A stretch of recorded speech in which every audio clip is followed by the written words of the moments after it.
Viewun TikTokii keessanii guddachuu ni feetu taanaan akkasuma fooloon keessan dabaluu ni barbaaddu taanaan osoo viidiyoo kana guutuu isaa hin daawwatin gonkumaa viidiyoo maxxansuu akka hin yaalle kanaaf booda barnoota baay'ee bareedaa ta'e kan sa'aatii xiqqoo keessatti viewuu 100 isiniif argamsiisuu danda'u takka isinii qabadhee dhufeen jira. Karaa haaraa ittiin viewuu argattan namoonni baay'ee yeroo dheeraadhaaf gaaffii jarri adda addaa na gaafataa turantu jiru.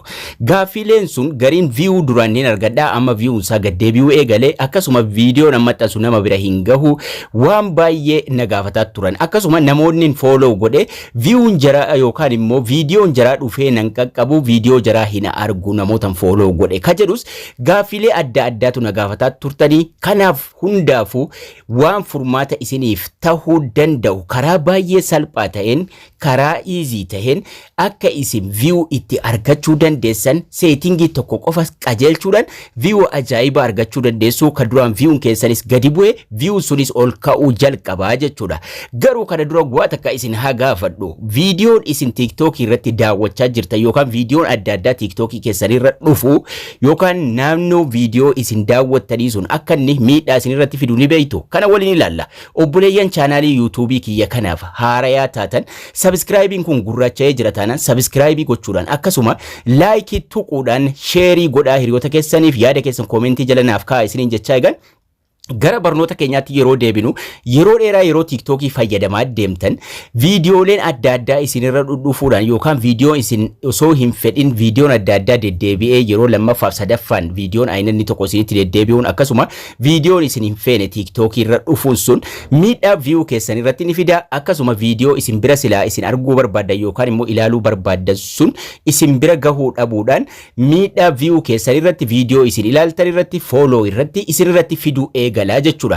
Kanaafuu sansirreessuun dirqama tahaa jechuudha. Viidiyoo normaaliin viidiyoon babbareedaan akka inni hoomii keessanirra dhufu eegalu viidiyoon namoota isin follow gootanii barbaaddanii follow gootanii sun akka inni dhufu jalqabu gochuu qabdu jechuudha. Akka inni miidhaa achirratti isinitti hin finne.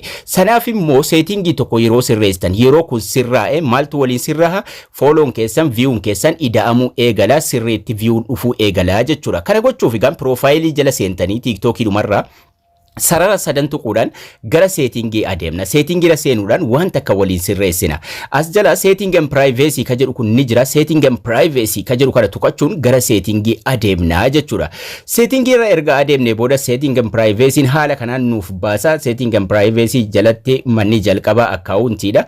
Accountii jala wantoonni jiran habbaa shanjaa jiru. Sanaan booda content and display waan jedhu jira. Content and display jala maal arganna? Content performances waan jedhu keessa seenna. Mallattoo viidiyoo of cinaadhaa qaba. Content performance kan jedhu kanarra tuqachuudhaan gara fuula duraa adeemnaa jechuudha. Content performance kana keessa wantoota adda addaatu jiru. Achi keessa asumaanuu waan takka isinitti mee haa dabarfadhu. Restricted mode kun akkanatti ofii ta'ee jiraachuu qaba. Yoo onii ta'e yeroodhaan ofii gochuu qabdu. Sanaan booda gara barnoota keenya saharraatti gara settingii sirreessuu deemarruutti yeroo darbinu refresh your for you feeds ka jedhu kana keessa seenna jechuudha. Filannoo filatamu jira. Filannoo san dirqama beekuu qabdu jechuudha. Refresh your for you feeds wantoota nutti dhufan sana yookaan immoo akka wanni nuti barbaannu qofa wanti nun barbaachifne akka inni nutti hin dhufne as keessa seenuudhaan refresh gochuu qabna. Refresh yeroo goonu gaaffii adda addaa nu gaafata. Gaaffii san sirriitti deebisuu qabna jechuudha. Yeroo refresh goonu wantoota sirrahan wantoota nuti barbaannu baay'eetu jira. Tokkoffaa follow'n keenya duraan du'e ol kaha, view'n keenya du'e ol kaha yeroo refresh goonu. Garuu yeroo refresh goonu wantoonni inni miidhaan irratti hin finne kan isin beekuu qabdantu jira. Follow duraan qabnu irratti miidhaa hin fidu, follow profile keenya irratti miidhaa tokko hin fidu. Akkasuma message nuti TikTok irratti nama walii barreessaa turre irratti waan mararratti waan nuti qabnu personally qabnu irratti miidhaa tokko hin fidu. Refresh nu godha waan nuti hin barbaanne nurraa dhorka. Video nuti barbaannu qofa fidee nu biraan gahaa jechuudha. Kanaafu continue jala ni jira. Personalize your feeds ni jira. See detail yeroo jettanis pointi barbaachisaa ta'e nutti himaa jechuudha. So jala kana continue fi see details waan jedhu jira. See details tuqnee ilaaluu ni dandeenya. Wantoonni nuti barbaannu yeroo mara akka nu bira dhufuuf waan nuti gochuu qabnu. Videoleen nuti barbaannu, videoon nuti arguu barbaannu akka nuti dhufuuf waan nuti gochuu qabnu garuu waan inni nutti mujjira CDTL yeroo jennu jechuudha. Nuti garuu CDTL kana keessa pointii 4 kaa'ee jira. Viidiyoo barbaannu aga dhumaatti akka daawwachuu qabnu, full account follow account barbaannu akka follow gochuu qabnu, like comment share viidiyoo haga dhumaatti viidiyoo daawwachuu akka qabnu, akka like gochuu qabnu fi wantoota maraa nutti hima wantoota arfaras irratti okay jechuudha. Waan continue goona nuti jechuudha.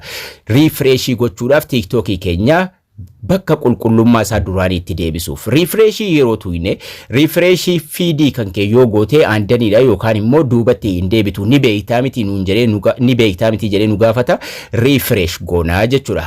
Cannot be undone waan jedhu nu fida refresh ka jedhu tuqannaa jechuudha. Refresh yeroo nuti tuyne gaaffii nu gaafata. Maaliif refresh gochuu barbaadde gaaffii jedhu nu gaafachuudhaan gaaffilee yookaan immoo filannoo adda addaa fidee jala kan nuuf ka'a. Filannoo kana keessa wanti isin filachuu qabdan waan sadii waan babbareedaa nuuf kaa'ee jira. Wantoonni kaan filattanis dhiiftanis rakkina hin qabu.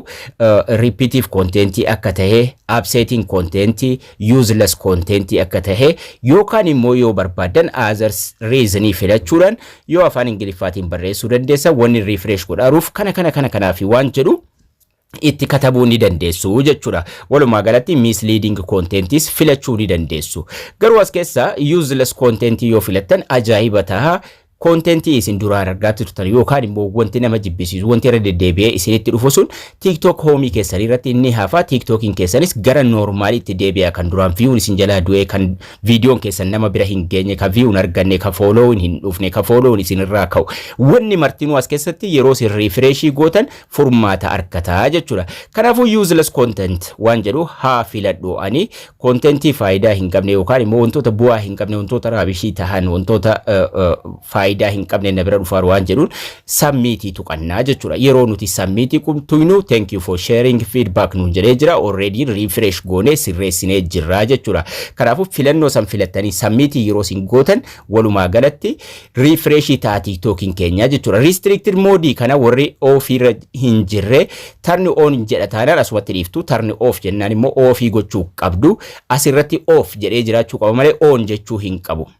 So haala kanaan TikTokii keessan bakka duraatti bakka normaalii sanatti deebiftu jechuudha refresh gochuudhaan. Haala kanaan yeroo isin refresh gootan viidiyoon isin hin barbaanne duraan TikTok irratti isinitti dhufu martinu isinirraa adeemaa jechuudha.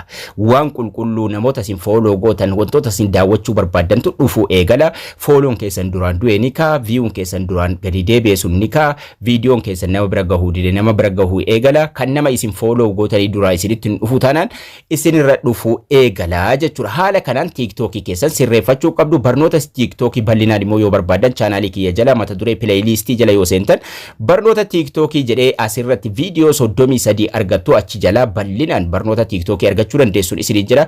Barnoonni keenya har'aas kana fakkaata ture. Akka irraa barattan abdii guddaan qaba. Like share gochuu hin dagatinaa isiniin jecha haga barnoota itti aanu walitti deebinutti turtii gaarii nagayaan tura.